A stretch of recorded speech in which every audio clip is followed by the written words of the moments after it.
তো রোজার আমরা যে ফজিলতের কথা বললাম, এই ফজিলতগুলি রোজাদারগণ অর্জন করেন, আর ইফতার যারা করান ওনারা সেই সমপরিমাণ সওয়াবের ভাগিদার হয়ে যান। এবং পাশাপাশি ইফতার করানোর মাধ্যমে আরও বেশ কিছু জিনিসের বেশ কিছু লাভ হয়। নবী সাল্লাল্লাহু আলাইহি ওয়াসাল্লাম মানুষজনকে খাবার খাওয়ানোর কথা, ফজিলতের কথা বলতে গিয়ে বলেন যে খাবার খাওয়ানো এটা এমন কয়েকটা কাজের অন্তর্ভুক্ত, যেই কয়েকটা কাজ করানোর দ্বারা মানুষজন সহজেই জান্নাতে চলে যেতে পারে। নবী করিম সাল্লাল্লাহু আলাইহি ওয়াসাল্লাম বলেন, আফশুস সালাম ওয়া আতঈমুত তাআম ওয়াদখুলুল জান্নাতা বিসালাম।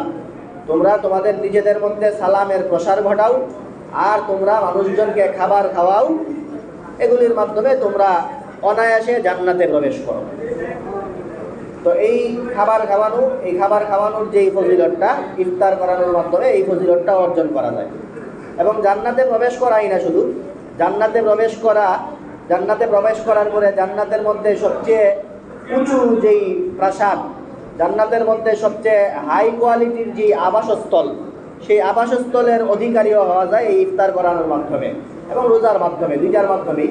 নবী সাল্লাল্লাহু আলাইহি ওয়াসাল্লাম বলেন, ইন্না ফিল জান্নাতি গুরাফান তুরা যুহুরুহা মিন বুতুনিহা ওয়া বুতুনুহা মিন যুহুরিহা। জান্নাতের মধ্যে এমন আড়ম্বরপূর্ণ অট্টালিকা আছে, প্রাসাদ আছে, যেই প্রাসাদের একদম গ্লাস সিস্টেম ফিটিং করা থাকবে, যেটার বাহির থেকে ভেতর দেখা যায়, ভেতর থেকে বাহির দেখা যায়। এত উন্নত মানের যেই প্রাসাদ, সেই প্রাসাদটা লিমান হিয়া ইয়া রাসূলুল্লাহ, কারা পাবে? এই প্রশ্ন করার পরে নবী সাল্লাল্লাহু আলাইহি ওয়াসাল্লাম যেই কয়টা দলের কথা বলেন, এর মধ্যে লিমান আতাবাল কালাম ওয়া আতআমাত তাআম ওয়া আদামাস সিয়াম ওয়া সাল্লা ওয়ান নাসু নিয়াম।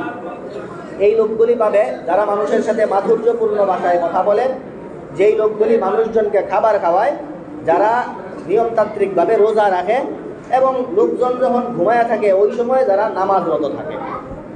তো এখানেও আমরা দেখতে পেলাম জান্নাতের মধ্যে সবচেয়ে উঁচু জায়গা, সবচেয়ে হাই কোয়ালিটির আবাসস্থল যারা পাবে, এদের অন্তর্ভুক্ত করা হয়েছে মানুষজনকে যারা খাবার খাওয়াবে এদেরকে। তো মানুষকে খাবার খাওয়ানো যেটা জান্নাতে যাওয়ার মাধ্যম, মানুষজনকে খাবার খাওয়ানো যার মাধ্যমে জান্নাতের উঁচু স্থানের অধিকারী হওয়া যায়, সেই অধিকারীগুলো মানুষজনকে, রোজাদারদেরকে ইফতারি করার মাধ্যমে পাওয়া যায়।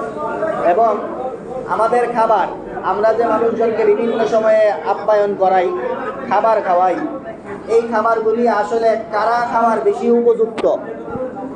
উপযুক্ত, কারা খাইতে পারে, এই কথাগুলি যখন বলা হয়েছে, তখন নবী সাল্লাল্লাহু আলাইহি ওয়াসাল্লাম বলেন, লা ইয়াকুলু তাআমাকুম ইল্লা তাকিয়ুন। ভালো মানুষ যারা, মুত্তাকি যারা, পরহেজগার, খোদাভীরু, আল্লাহওয়ালা যারা, এরা যেন তোমাদের খাবার খায়।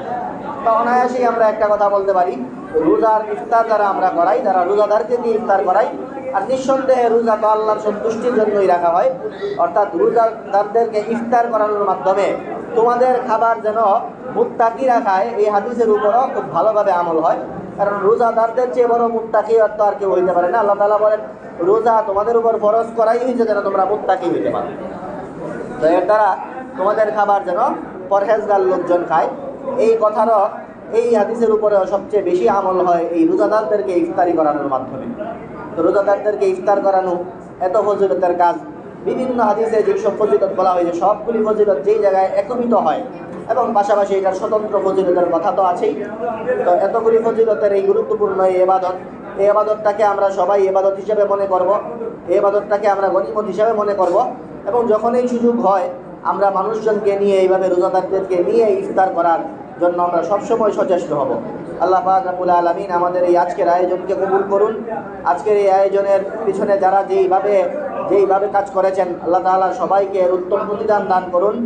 এবং আজকের এই আয়োজনে আমরা যারা শরীক হয়েছি, আমাদের সবার রোজাকে আল্লাহ পাক রব্বুল আলামিন কবুল করুন।